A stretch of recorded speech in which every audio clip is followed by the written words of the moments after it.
Welcome to the Enchanted Library, where we turn the pages of books, beautiful and old, living and magical. It's time to curl up, get cozy, and join us on an adventure.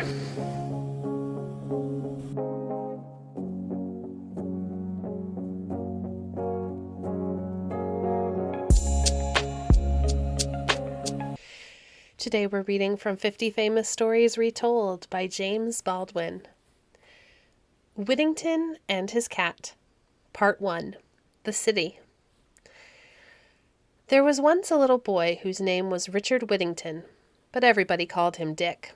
His father and mother had died when he was only a babe, and the people who had the care of him were very poor. Dick was not old enough to work, and so he had a hard time of it indeed. Sometimes he had no breakfast, and sometimes he had no dinner, and he was glad at any time to get a crust of bread or a drop of milk. Now, in the town where Dick lived, the people liked to talk about London. None of them had ever been to the great city, but they seemed to know all about the wonderful things which were to be seen there. They said that all the folks who lived in London were fine gentlemen and ladies, that there was singing and music there all day long, that nobody was ever hungry there, and nobody had to work, that the streets were all paved with gold. Dick listened to these stories and wished he could go to London. One day, a big wagon drawn by 8 horses, all with bells on their heads, drove into the little town. Dick saw the wagon standing by the inn, and he thought that must be going to the fine city of London. When the driver came out and was ready to start, the lad ran up and asked if he might walk beside the side of the wagon. The driver asked him some questions, and when he learned how poor Dick was, and that he had neither father nor mother, he told him he might do as he liked. It was a long walk for the little lad, but by and by he came to see the city of London. He was in such a hurry to see the wonderful sights that he forgot to thank the driver of the wagon. He ran as fast as he could from one street to another, trying to find those that were paved with gold. He had once seen a piece of money that was gold, and he knew it would buy a great many things. And now he thought if he could get only a little bit of the pavement, he would have everything he wanted. Poor Dick ran till he was so tired that he could run no farther. It was growing dark, and in every street there was only dirt instead of gold. He sat down in a dark corner and cried himself to sleep. When he woke up the next morning, he was very hungry, but there was not even a crust of bread for him to eat. He forgot all about the golden pavement and thought only of food. He walked about from one street to another, and at last grew so hungry that he began to ask those whom he met to give him a penny to buy something to eat. "Go to work, you idle fellow," said some of them, and the rest passed him by without even looking at him. "I wish I could go to work," said Dick.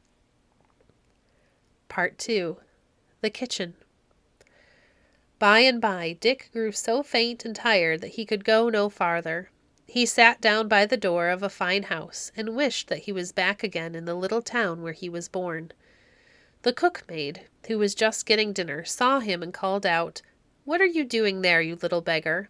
If you don't get away quick, I'll throw a panful of hot dishwater over you. Then I guess you will jump." Just at that time, the master of the house, whose name was Mr. Fitzwarren, came home to dinner. When he saw the ragged little fellow at his door, he said, "My lad, what are you doing here? I am afraid you are a lazy fellow, and that you want to live without work." "No, indeed," said Dick. "I would like to work if I could find anything to do, but I do not know anybody in this town, and I have not had anything to eat for a long time." "Poor little fellow," said Mr. Fitzwarren. "Come in, and I will see what I can do for you." And he ordered the cook to give the lads a good dinner, and then find some light work for him to do. Little Dick would have been very happy in the new home which he had thus found, if it had not been for the cross cook. She would often say, "You are my boy now, so you must do as I tell you. Look sharp there. Make the fires, carry out the ashes, wash these dishes, sweep the floors, bring in the wood. Oh, what a lazy fellow you are." And then she would box his ears or beat him with the broomstick. At last, little Alice, his master's daughter, saw how he was treated, and she told the cook that she would be turned off if she were not kinder to the lad. After that, Dick had an easier time of it, but his troubles were not yet over by any means. His bed was in a garret at the top of the house, far away from the rooms where the other people slept. There were many holes in the floors and walls, and every night a great number of rats and mice came in. They tormented Dick so much that he did not know what to do. One day a gentleman gave him a penny for cleaning his shoes, and he made up his mind he would buy a cat with it. The very next morning he met a girl who was carrying a cat in her arms. "I will give you a penny for that cat," he said. "All right," the girl said, "you may have her, and you will find that she is a good mouser too." Dick hid his cat in the garret, and every day he carried a part of his dinner to her. It was not long before she had driven all the rats and mice away, and then Dick could sleep soundly every night. Part 3. The Venture. Some time after that, a ship that belonged to Mr. Fitzwarren was about to start on a voyage across the sea. It was loaded with goods which were to be sold in lands far away. Mr. Fitzwarren wanted to give his servants a chance for good fortune too, so he called all of them into the parlor and asked if they had anything they would like to send out in the ship for trade. Everyone had something to send, everyone but Dick, and as he had neither money nor goods, he stayed in the kitchen and did not come in with the rest. Little Alice guessed why he did not come, and so she said to her papa, "Poor Dick ought to have a chance too. Here is some money out of my own purse that you may put in for him." "No, no, my child," said Mr. Fitzwarren. "He must risk something of his own." And then he called very loud, "Here, Dick, what are you going to send out on the ship?" Dick heard him and came into the room. "I have nothing in the world," he said, "but a cat which I bought some time ago for a penny." "Fetch your cat then, my lad," said Mr. Fitzwarren, "and let her go out. Who knows but that she will bring you some profit?" Dick, with tears in his eyes, carried poor Puss down to the ship and gave her to the captain. Everybody laughed at his queer venture, but little Alice felt sorry for him and gave him money to buy another cat. After that, the cook was worse than before. She made fun of him for sending his cat to sea. "Do you think," she would say, "that Puss will sell for enough money to buy a stick to beat you?" At last Dick could not stand her abuse any longer, and he made up his mind to go back to his old home in the little country town. So very early in the morning on All Hallows Day he started. He walked as far as the place called Holloway, and there he sat down on a stone, which to this day is called Whittington's stone. As he sat there very sad and wondering which way he should go, he heard the bells on Bow Church, far away, ringing out a merry chime. He listened. They seemed to say to him, "Turn again, Whittington, thrice Lord Mayor of London."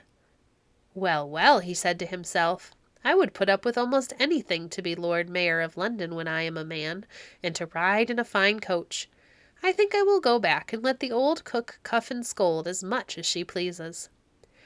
Dick did go back, and he was lucky enough to get into the kitchen and set about his work before the cook came downstairs to get breakfast.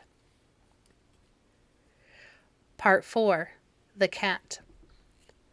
Mr. Fitzwarren's ship had made a long voyage, and at last reached a strange land on the other side of the sea.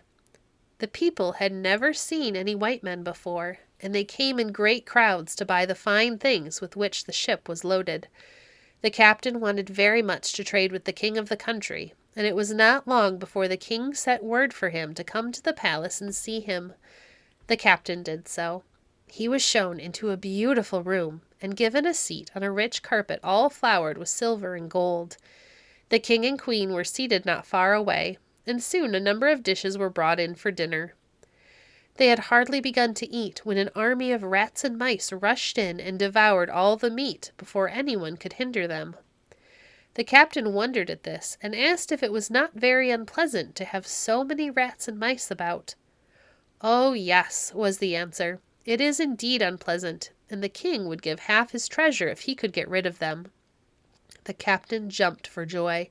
He remembered the cat which little Whittington had sent out, and he told the king that he had a little creature on board his ship that would make short work of the pests. Then it was the king's turn to jump for joy, and he jumped so high that his yellow cap or turban dropped off his head. "Bring the creature to me," he said. "If she will do what you say, I will load your ship with gold." The captain made believe that he would be very sorry to part with the cat, but at last he went down to the ship to get her, while the king and queen made haste to have another dinner made ready. The captain, with Puss under his arm, reached the palace just in time to see the table crowded with rats. The cat leaped out upon them, and oh, what havoc did she make among the troublesome creatures! Most of them were soon stretched dead upon the floor, while the rest scampered away to their holes, and did not dare to come out again. The king had never been so glad in his life, and the queen asked that the creature which had done such wonders should be brought to her. The captain called, "Pussy, pussy, pussy," and the cat came up and rubbed against his legs. He picked her up and offered her to the queen, but at first the queen was afraid to touch her. However, the captain stroked the cat and called, "Pussy, pussy, pussy," and then the queen ventured to touch her. She could only say, "Putty, putty, putty," for she had not learned to talk English. The captain then put the cat down on the queen's lap, where she purred and purred until she went to sleep. The king would not have missed getting the cat now for the world. He at once made a bargain with the captain for all the goods on board the ship, and then he gave him 10 times as much for the cat as all the rest came to. The captain was very glad. He bade the king and queen goodbye, and the very next day set sail for England. Part 5. The Fortune. One morning, Mr. Fitzwarren was sitting at his desk in his office. He heard someone tap softly at his door, and he said, "Who's there?" "A friend," was the answer. "I have come to bring you news of your ship, Unicorn." Mr. Fitzwarren jumped up quickly and opened the door. Whom should he see waiting there but the captain, with a bill of lading in one hand and a box of jewels in the other. He was so full of joy that he lifted up his eyes and thanked heaven for sending him such good fortune. The captain soon told the story of the cat, and then he showed the rich present which the king and queen had sent to poor Dick in payment for her. As soon as the good gentleman heard this, he called out to his servants, "Go send him in, and tell him of his fame. Pray call him Mr. Whittington by name." Some of the men who stood by said so great a present ought not to be given to a mere boy, but Mr. Fitzwarren frowned upon them.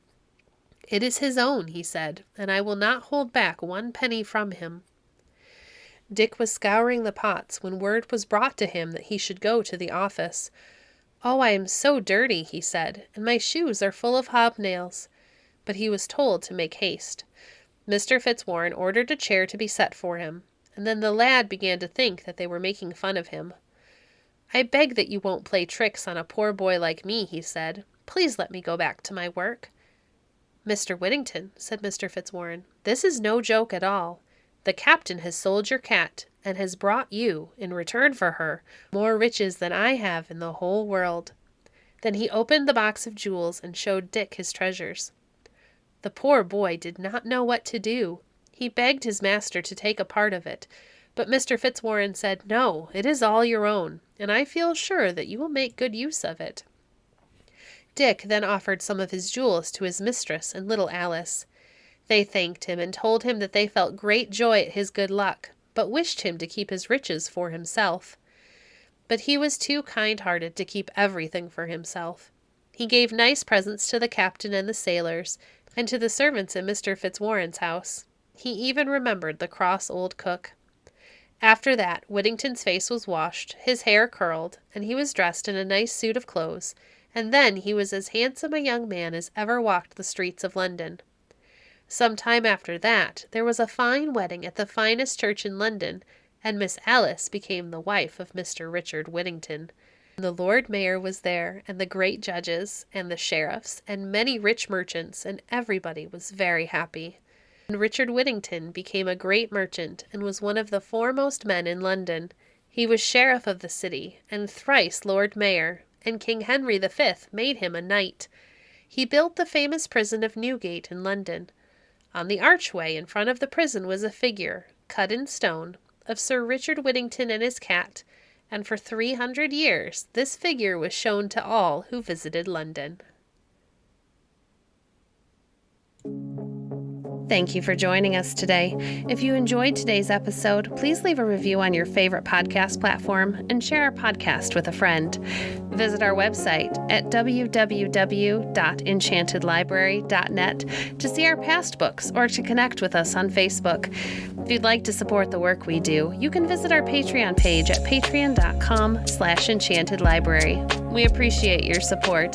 Until next time, friends, happy reading.